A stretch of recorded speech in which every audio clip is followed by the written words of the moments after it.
இந்த படத்தில் வந்து பார்த்தீங்கன்னா ஒவ்வொரு டெக்னீஷியனும் ஒவ்வொருத்தரும் இந்த படத்துக்கு வந்து சிறப்பாக வந்து பணியாற்றி இந்த படத்தை அப்படியே முடிச்சு கொடுத்தாங்க.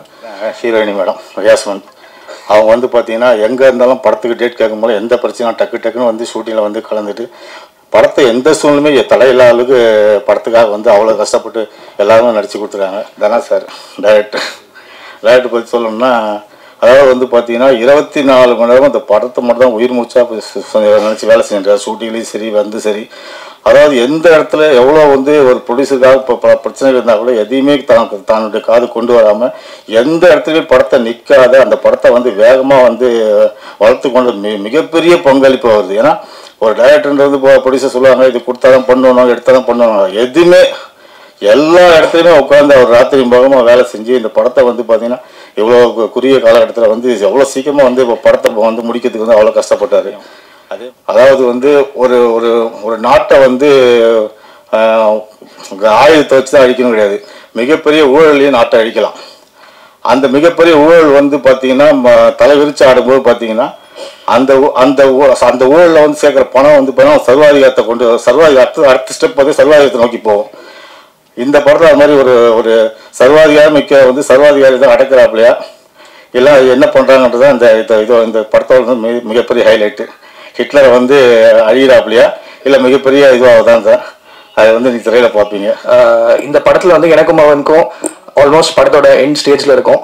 ஒரு நல்ல படத்தில் ஒர்க் பண்ண ஒரு எக்ஸ்பீரியன்ஸ் அண்ட் ஒரு சாட்டிஸ்ஃபேக்ஷன் கிடச்சிது. ஸோ அதுக்கு வந்து mainly thanks to Vijay Antony sir and Dhana sir. So அடுத்தது வந்து ஆடியோ லான்ச்சில் இந்த படத்தோட மியூசிக் பற்றி இந்த படத்தோட பேக்ரவுண்ட் ஸ்கோர் பற்றி நிறையா பேசுகிறோம். So thank you for the support and keep encouraging as. நானும் விவேக்கும் வந்து விஜய் ஆண்டனி சாரோட மிகப்பெரிய ஃபேன்ஸ் நாக்குமுக்கா டைம்லேருந்து. அப்போ நாங்கள் ஸ்கூலில் இருந்தோம். ஸோ பயங்கரமாக வைப் பண்ணியிருக்கோம் சார் உங்களுக்கு. இப்போ அவரோட படத்துக்கு இசையமைக்கிறதுக்கான ஒரு வாய்ப்பு எங்களுக்கு கிடைக்கும் போது both of us felt very very happy from the bottom of our hearts. So and இந்த படம் ஒர்க் பண்ணும் போதே வந்து சில படங்கள் உங்களுக்கு வந்து மனசார பயங்கர ஹாப்பியாக இருக்கும். நாங்களும் இந்த படத்தில் ஒரு பார்ட்டாக இருக்கும் அப்படின்னு சொல்லும் போது அந்த மாதிரி ஒரு படம் தான் எங்களுக்கு Hitler. So this movie has been very very special to us. So big thanks to Vijay Antony sir. Hitler மாதிரியான ஒரு படங்களில் கொடுத்த ரியாக்ஷன் இதுக்கு முன்னே எந்த படங்களையும் கொடுத்ததுங்கிறது படம் முடிச்சதுக்கப்புறம் டப்பிங்கில் பார்த்தப்ப நானே அது ஃபீல் பண்ணது. அது தேங்க்யூ ஸோ மச் இந்த மாதிரி ஒரு ரோல் கொடுத்ததுக்கு. And Vijayani sir thank you so much. உங்க கூட ஒர்க் பண்ண ரொம்ப நாளாக வெயிட் பண்ணிட்டே இருந்தேன். அது இந்த படத்தில் நடந்து எனக்கு ரொம்ப சந்தோஷம். அப்புறம் எல்லாருக்குமே கூட நடித்தவர்கள், மியூசிக் டைரக்டர், ஸ்டண்ட் மாஸ்டர், நல்ல வேலை எனக்கு எல்லா படத்துலையும் அடி வாங்கிட்டே இருப்பேன். இந்த படத்தில் எனக்கு வந்து ஸ்டண்ட் மாஸ்டர் என்னை எப்படியாவது காப்பாற்றி விட்டாருன்னு நினைக்கிறேன். இந்த கதையை பற்றி சொல்கிறேன்னா இந்த தலைப்பை பற்றி சொல்லிட்டு சொன்னாலே போதும்னு நான் நினைக்கிறேன். ஹிட்லர் அவ்வளோ பவரான ஒரு தலைப்பு இந்த படத்துக்கு கிடச்சிருக்குது. ரொம்ப மகிழ்ச்சியாக இருக்குது. தயாரிப்பாளர் வந்து ரொம்ப நன்றி. எல்லாத்துக்கும் நன்றி சொன்னதில் ஒரு படம் முடிஞ்ச பிறகு தயாரிப்பாளர் ஏதாவது நன்றி சொல்கிறது பெரிய மகிழ்ச்சியாக இருக்குது. எனக்கு விஜயானி சாரோட இது முதல் படம். ரொம்ப சந்தோஷமாக இருந்துச்சு சாரோட நடிக்கும் போதே. நான் ரொம்ப நாளாக சாரோட நடிக்கணும்னு நினச்சிட்டு இருந்தேன். இந்த படத்தில் இந்த வாய்ப்பு கிடைச்சப்ப ரொம்ப நல்லா இருந்துச்சு. ரொம்ப பண்பாக இது பண்ணுவாப்புல. தனாவை பற்றி சொல்லணும்னா ஒரு கதைக்குள்ளே வரும்போது ஒரு ஃபேஷனாக ஒரு விஷயத்த 24 மணி நேரம் அதுக்குள்ளேருந்து ஒர்க் பண்ணிக்கிட்டே இருப்பாப்புல. எப்போதும் அதை பற்றி பேசிகிட்டே இருப்பாப்புல. எல்லா ஷூட்டிங் முன்னால் எல்லா டைம்லையும் முன்னால் இருப்பாப்புல. நமக்கு ஆச்சரியமாக இருக்கும். ஒரு இயக்குனராக இருந்தனால ஒரு அசிஸ்டன்ட்டாக இருந்து ஒர்க் பண்ணி வந்தனால எனக்கு அவர் பார்க்கும்போது பல நேரம் ஆச்சரியமாக இருக்கும். இது என்ன இது எப்போதுமே எனக்கு கதைக்குள்ளே இருக்காப்புல, எப்போதும் ஒர்க் பண்ணிகிட்டே இருக்காப்புலன்னு சந்தோஷமாக இருந்துச்சு. ஒரு படம் நம்ம வேலை பார்த்து வரும்போதே நமக்கே தெரியும் அந்த படம் அடுத்தடுத்து வரும்போது இது எப்படி பூம் ஆகி வரும் அப்படின்னு சொல்லிச்சு.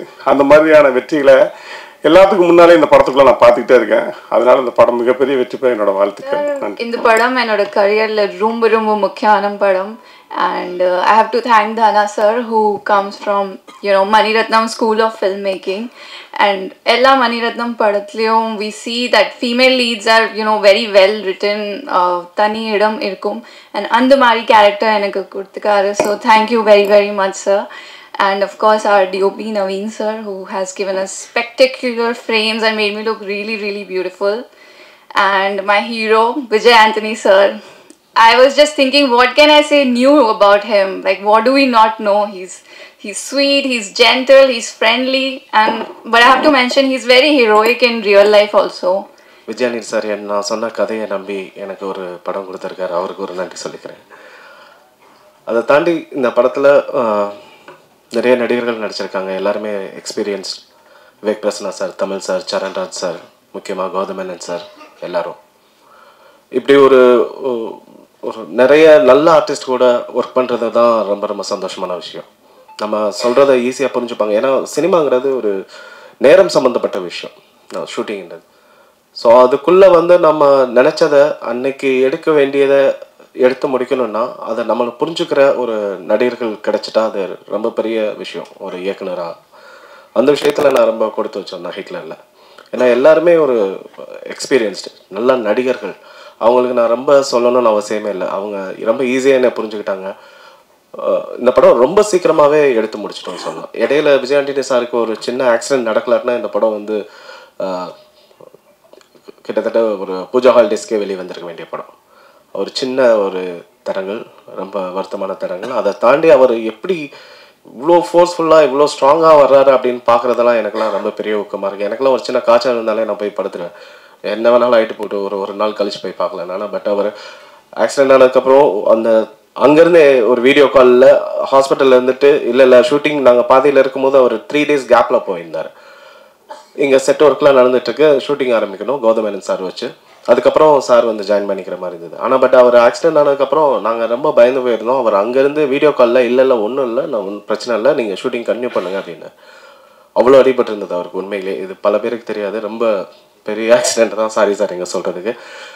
பட் உங்கள்கிட்டருந்து நிறையா கற்றுக்குறேன் விஜய் ஆண்டனி சார்.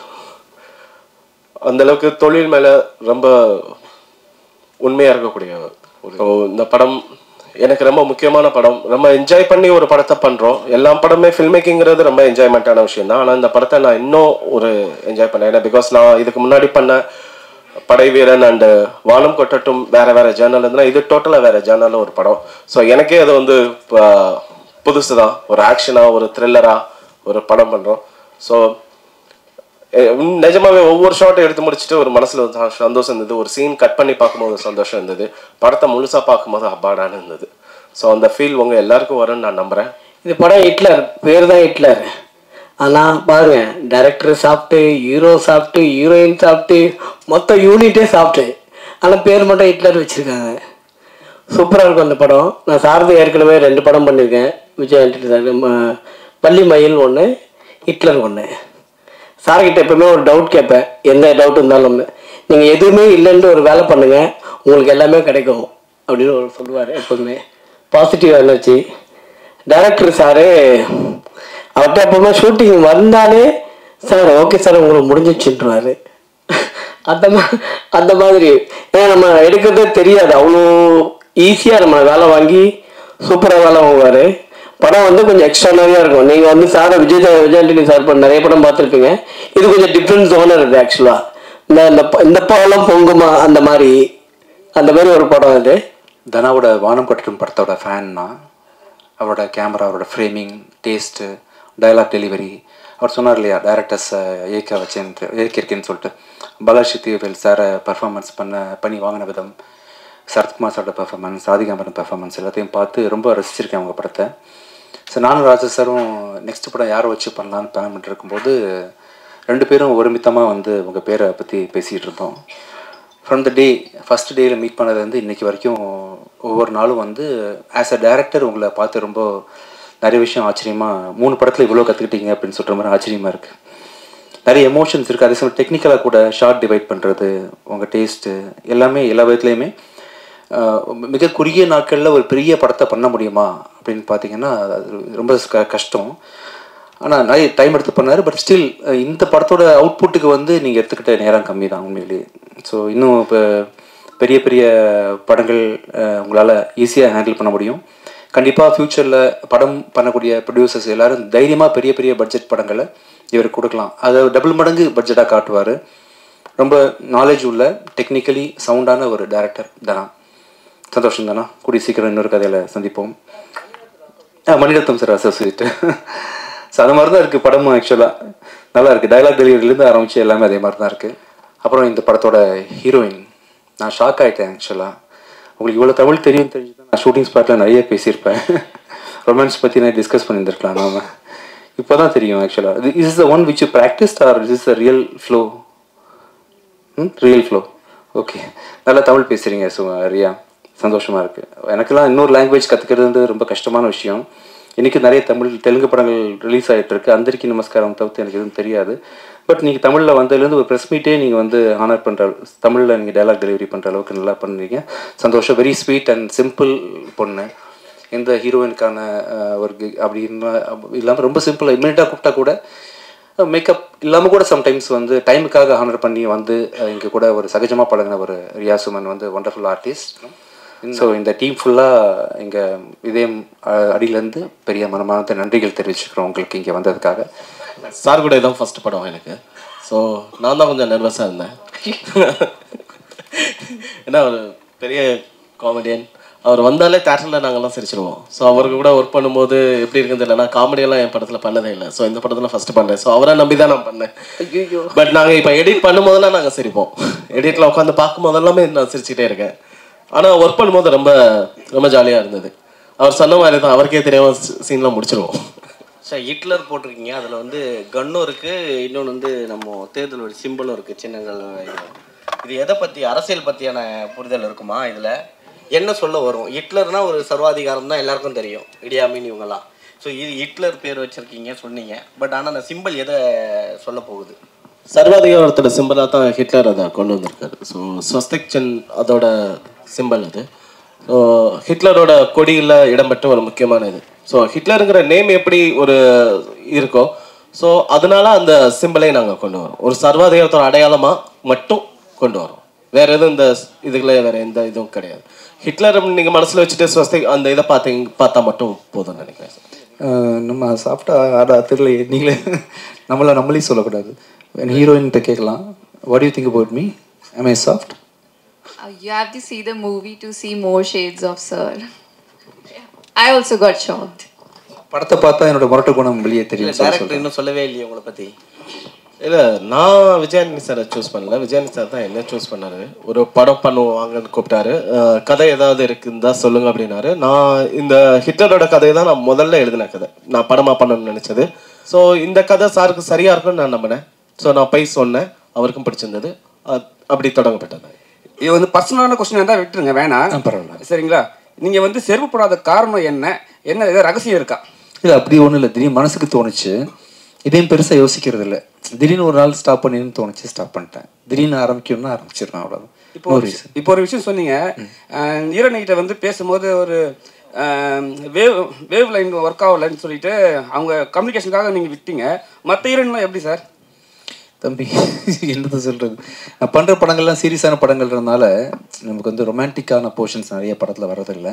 பெரிய இலக்கு ஒன்று சூஸ் பண்ணிட்டு அதை சால்வ் பண்ணுற நோக்கத்தில் எல்லா கதைகளுமே அமையுதுன்றதுனால இந்த படத்துலையும் பார்த்தீங்கன்னா டேரக்டர் வந்து பெரிய ரெஸ்பான்சிபிலிட்டி கொடுத்துறாரு. எல்லா படமே கொஞ்சம் ஆக்ஷன் மோட்லேயும் சீரியஸாக ஹீரோ இருக்க வேண்டிய சூழ்நிலை கொஞ்சம் இதை நம்ம ட்ரை பண்ணியிருக்கோம். ஆக்சுவலாக என்ன சொன்னேன்னா, உங்களுக்கு தமிழ் தெரிஞ்சிருந்தா இன்னும் நிறைய பேசியிருப்பேனே ஷூட்டிங் ஸ்பாட்டில், அது மாதிரி ட்ரை பண்ணியிருப்போமே அப்படின்லாம். கிங்ஸ்லி கிட்ட கொடுங்க. ஒன்று நடிக்க சார், அவர் தயவு செஞ்சு நடிக்க விட்டுருக்குதான். இல்லையா, கல்யாணத்துக்கு முன்னாடி கோட் ஷூட்டு ஷர்ட்டு இன்சர்ட் பண்ணிட்டு வருவீங்க. கல்யாணம் முடிஞ்சதுக்கு அப்புறம் ஒரு ஸ்டைலிஷா இப்போ வந்து அப்படியே ஜிகி ஜிகி மின்ன அதெல்லாம் ஒன்றும் இல்லை. யார் இந்த காஸ்டியூம் சொல்லி அனுப்புனது? இல்லைப்பா, இது புதுசாக எடுத்தேன், போட்டுன்னு வந்தேன், அவ்வளோதான், வேறு எதுவும் இல்லை. அதெல்லாம் இல்லைங்க, பாவங்க, அவங்க ஷூட்டிங் போயிருக்காங்க. இது முதல் மேடை வேற, கல்யாணம் முடிஞ்சு எல்லாம் முடிஞ்சு முதல் மேடை எப்படி இருக்கு? வீட்டில் இருந்தா யோசிச்சுட்டு வந்தியா? அதெல்லாம் இது முதல் மேடை தான். இது சூப்பராக இருக்கு. படத்துல எப்படி விஜய் ஆண்டனி சார் கூட நீங்க வந்தாவே சார் ஜாலியாக இருப்பார். எப்பவுமே நீங்கள் நினைக்கிற மாதிரி கிடையாது. சார் எப்பவுமே ஏதாவது ஒரு கமெண்ட் பண்ணிட்டு ஜாலியாக இருப்பார். டெரர்லாம் கிடையாது, சாஃப்ட் தான். உங்களுடைய ப்ரீவியஸ் படமாகட்டும் இந்த படமாகட்டும் அது எக்ஸப்ஷனலி வெல் மேட் ஃபிலிம். இந்த படத்தில் நீங்கள் தான் யூ ரிட்டன் த ஸ்டோரி அப்படின்றதால கேட்குறேன். What was the spark that led you to write the story? Is it based on a real life incident? Something must have got you to think about this, இல்லையா? ரெண்டு விதமாக நம்ம வந்து கதைகள் எழுதுவோம் நான் தோணுது என்னை பொறுத்த வரைக்கும். ஒன்று, நம்ம வந்து சில படங்கள் பார்ப்போம், நம்மளுக்கு ரொம்ப பிடிச்ச படங்கள் இருக்கும், அந்த பிடிச்ச படங்களை ரெஃபரன்ஸாக வச்சுட்டு நம்ம ஒரு கதை யோசிப்போம். ரெண்டாவது, நம்ம வாழ்க்கையில் நடந்த சம்பவங்கள் ஏதாவது ஒன்று நம்ம பாதிச்சதை வச்சு கதையை எழுதுவோம். எல்லாருக்குமே இது அந்த முதல் கதைங்கிறது இந்த ரெண்டு இடத்துல இருந்து ஒன்று தான் கிடைக்குது நம்புறேன். நான் என்னோட ஒரு நாள் பயணத்துல எனக்கு ஒரு எக்ஸ்பீரியன்ஸ் இருந்தது, அதை பேஸ் பண்ணி யோசிக்கும் போது இப்படி ஒரு கதை வந்தது. இது வந்து ரியல் லைஃப் இன்சிடென்ட்ஸ்ல இருந்தே வருதுன்னு சொல்லலாம்.